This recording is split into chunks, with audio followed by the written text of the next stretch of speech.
El año pasado, la economía basada en servicios creció o hizo un aporte al Producto Interno Bruto de un crecimiento de un 4.9%.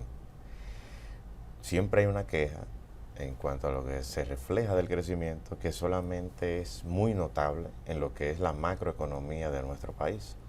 Y como bien hablábamos, no se refleja la redistribución del crecimiento hacia la población en general. Solamente se queda concentrada en una cúpula, como se conoce, y nosotros los más pequeños nos recibimos esos beneficios. ¿Cómo pretendería el Estado Dominicano? ¿Qué estrategias podrían ser efectivas para que la población en general pudiera, aunque sea, recibir una pequeña parte como retribución de los contribuyentes que somos nosotros? Bueno, vamos por parte. Yo diría tu pregunta en dos partes. Y sería, dijiste que la economía de servicios, la economía dominicana sufrió desde los años 80, hubo un punto de inflexión. O sea, era una economía basada en sector agrícola, agroexportador, acompañada también del sector industrial, pero a partir de la década de los 80, 90, se comenzó a convertir en una economía de servicio, o sea, el sector terciario. El sector primario de la economía es agricultura, el sector industrial y el sector servicio. Ese sector servicio está compuesto por zona franca, turismo, servicios de transporte, en fin. Comunicaciones. Sí, y se le ha dado mucha prioridad a eso. O sea, es el modelo que nosotros, de esos años para acá, se ha instalado en el país, junto con otros países de América Latina. Yéndonos entonces a su segunda propuesta, es que, bueno, la economía dominicana ha crecido en los últimos 50 años entre 4 y 5%. El 5% es el crecimiento potencial de la economía dominicana y ha estado basada en esos sectores. ¿Qué pasa? Que nosotros con ese crecimiento que hemos tenido, también se ha producido entonces una desigualdad social, que muchas veces los sectores de los quintiles, de los estratos bajos de la sociedad, no se refleja, o por lo menos no se siente que se refleja. Pero sí, o sea, no han sido beneficiarios de ese crecimiento, o sea, del desarrollo humano que puedan tener por ese crecimiento los sectores que están en la cúpula superior de la sociedad. Sí lo han recibido porque han estado más cerca de la redistribución del ingreso que ha podido generar ese crecimiento. ¿Qué hacer? Bueno, en 1992 se hicieron una ola de reformas muy importantes, reforma al sector laboral, al sector financiero, reforma al sector fiscal, y eso contribuyó a ese crecimiento que nosotros hemos tenido y del cual nosotros lo exhibimos. Pero la parte que tiene que ver con la redistribución de ingresos, hay que continuar haciendo reformas, las reformas económicas que debe haberle, y para eso se debe poner de acuerdo el liderazgo político. Tiene que ver con el sector educativo. Es posible que jóvenes que estudian, se hacen licenciatura, bachilleres, posgrado, inclusive se van fuera del país, no quieren regresar porque los sueldos aquí son muy bajos. No son competentes. No son, no son competitivos los sueldos, porque también hay un asunto de que el sector empresarial no paga por el capital humano que tiene esos jóvenes. También el asunto de eso ha contribuido también a que los sectores bajos no tengan los suficientes ingresos. Pero sí se necesita reformas, y para eso se debe de hacer esa ola de reforma que le planteé, reforma en el sector eléctrico, reforma en el sector laboral, como dije, en el sector laboral, empresarios ven el sueldo, ven la actividad económica como una actividad rentista, no sabiendo que en la medida en que se distribuye más el ingreso, los trabajadores tienen mayor capacidad de comprar. O sea, aumentan los salarios, entonces tienen más capacidad de ellos vender. Y circula la economía. Claro. El Estado recauda más también. Sí, recauda más y puede redistribuir a través de los planes sociales que, si tú te fijas, de los años mediados de los años 2000, se ha comenzado a establecer los programas sociales y en cierta forma ha servido para aliviar la pobreza. Muchos dirán, bueno, es un programa asistencialista que no saca de la pobreza a muchos pobres, pero esos programas deben tender a sacarle la pobreza a esas personas que son beneficiarios de esos programas sociales.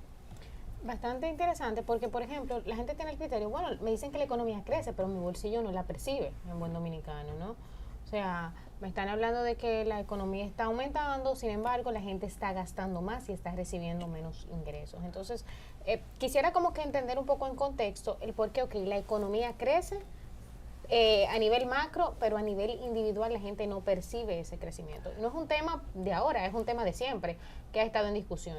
Sí, por lo que te dije, solamente los sectores que están en los estratos altos de la sociedad perciben ese crecimiento, pero no se derrama a el estrato bajo, estrato medio bajo, medio bajo también, que permitan entonces que se sienta eso. Pero yo diría que en sentido optimista, diría que si tú te vas al interior de los pueblos, por ejemplo, la zona más pobre, marginada, el sur, hay varios pueblos del sur que se ve el crecimiento en cuanto a infraestructura y la calidad de vida de la gente, pero tenemos unos déficits, por decir algo, déficit de suministro de agua potable, suministro de energía. Pero en cuanto a los bolsillos, lo que vivimos aquí en la capital, entonces, o en las grandes ciudades, el precio de los alimentos, que representa alrededor de un 23% de la canasta básica, que es mucho, o sea. Entonces, yo todavía me pregunto cómo personas con un salario mínimo pueden sobrevivir y subsistir y poder abastecer, ¿no?, las necesidades de toda una familia. Bueno, esos son los mejores economistas que puede haber, porque como dicen ellos, claro, totalmente, sí. Porque por ejemplo, en el caso, por ejemplo, de personas que quizás están en mi situación, que no tienen una responsabilidad como tal, y tú dices, mira, pero no estás rindiendo lo suficiente el dinero. Entonces, si por ejemplo para una o dos personas tú entiendes que está siendo impactado por la inflación, no me imagino qué pasa con personas que probablemente tienen menores ingresos y mayores responsabilidades. Sí, si tú te fijas, los datos que ofrece el Banco Central sobre la canasta básica, siempre la canasta básica está muy por debajo de los ingresos del salario mínimo.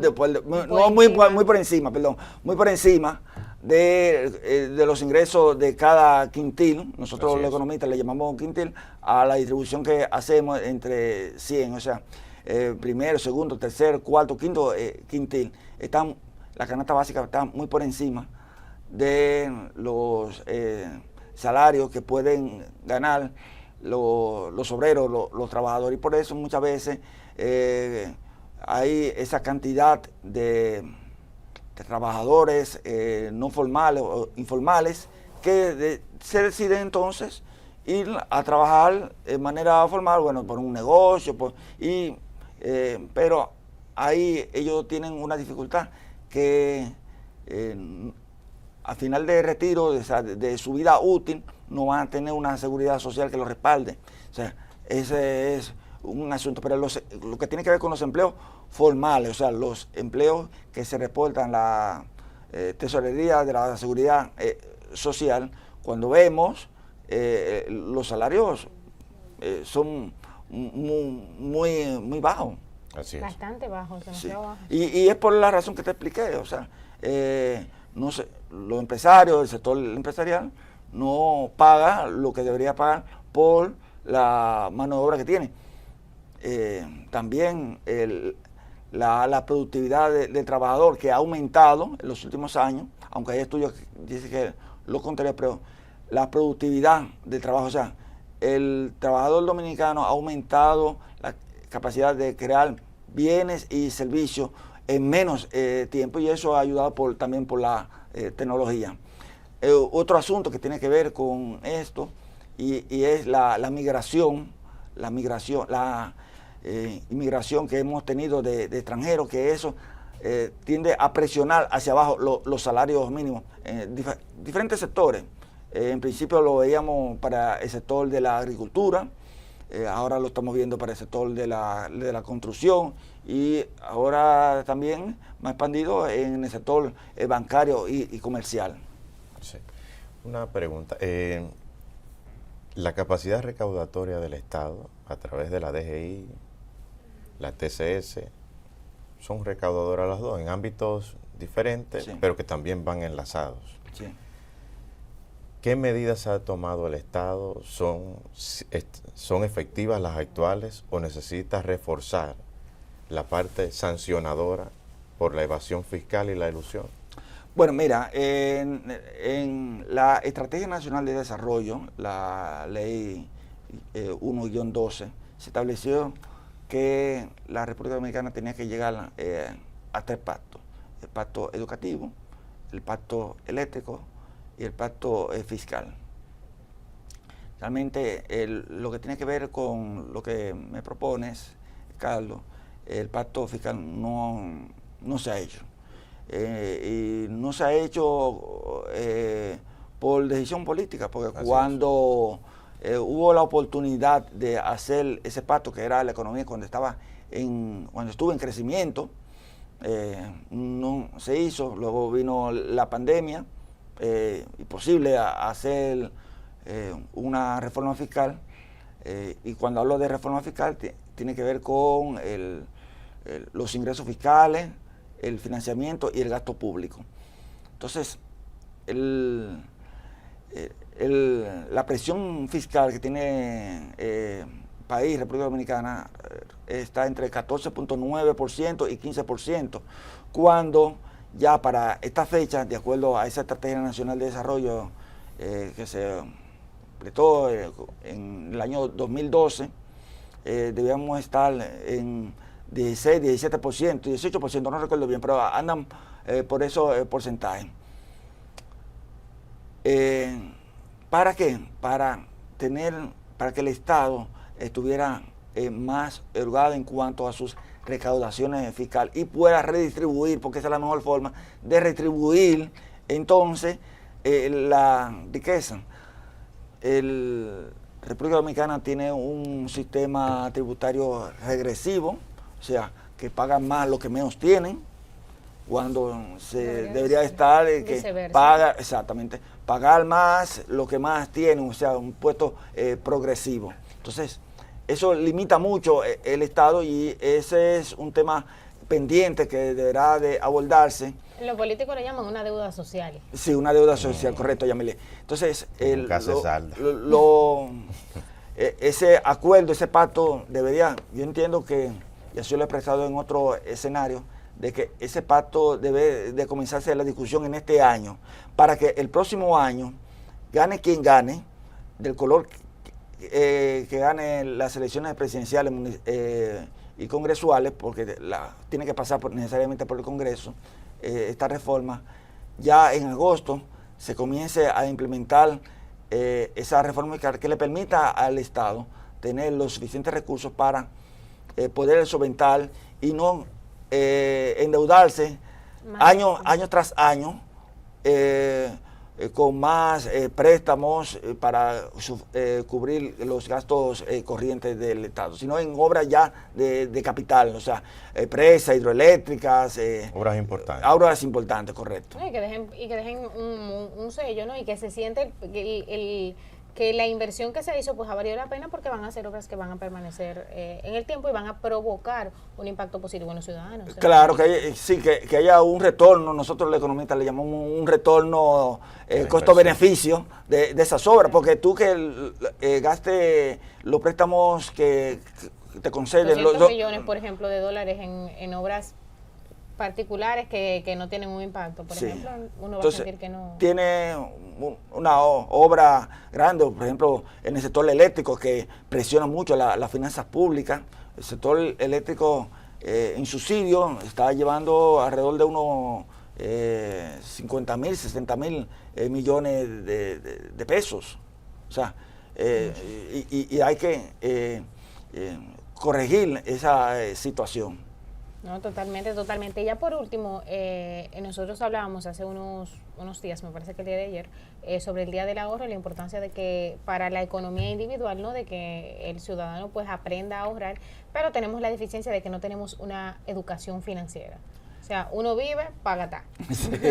Sí, mira, qué bueno que menciona eso, Yamile, porque en países en donde no se tiene esa cultura o ese hábito del ahorro, los ciudadanos viven entonces siempre endeudados, y porque no le alcanza lo que ganan. Pero yo creo que eso hay que comenzarlo desde pequeño, fomentar el ahorro, aunque sea poco, con pequeñas proporciones, cuestión de que se haga un hábito en las personas. El Banco Central ha establecido una estrategia nacional de educación financiera, estimulando el buen uso de los recursos de que se dispone. De manera que ese pequeños ahorros, ahora que tiene la facilidad de la tecnología, antes tú tenías que ir al banco a depositar un dinero, ahora lo puedes hacer a través de una plataforma digital, se pueda incrementar, y las acciones que están llevando a cabo instituciones de manera particular, y instituciones también como el Banco Central, que tiene esa estrategia junto con los demás bancos comerciales, puedan contribuir a inversión, porque en economía hay una igualdad, que es ahorro es igual a inversión. Cuando tú ahorras, en algún momento tú vas a tener que invertirlo, ¿verdad? Entonces, importante fomentar el ahorro, y más el mes de octubre fue el mes del ahorro, fue hace unos días, fue un mes del ahorro, y es muy importante.